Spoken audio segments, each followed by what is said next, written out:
শুভেচ্ছা এবং অভিনন্দন। আমাদের আসলে এখানে আসার আজকে একটা মূল উদ্দেশ্য হলো সকালবেলা শুনতে পারলাম যে অনিলদা ব্লাড ক্যান্সারে বা এরকম আক্রান্ত আইসিইউতে আছে।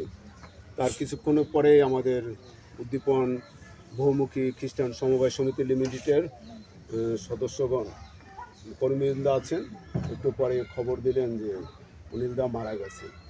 তাহলে এখানে আসার মূল উদ্দেশ্যটা হলো তিনি আমাদের গৌরনদী উদ্দীপন খ্রিস্টান বহুমুখী সমবায় সমিতি লিমিটেডের একজন সদস্য ছিলেন, না এখনও আছেন। এখনও তিনি আমাদের উদ্দীপন খ্রিস্টান বহুমুখী সমবায় সমিতি লিমিটেডের একজন সদস্য। তাহলে সেই সদস্য হিসেবে আমাদের সমিতির নিয়ম আছে, যদি কোনো সদস্য মারা যায় আমরা সেখানে যাই, আমাদের তার প্রতি আমাদের শেষ শ্রদ্ধা সম্মান এবং সেই পরিবারের প্রতি সমবেদনা জানানোর জন্য। তো এই সমিতির সম্মানিত সদস্য আমাদের শ্রদ্ধেয় জন দাও ছিলেন। আমি অনুরোধ করব জন দা এবং আমাদের কর্মী তুষারা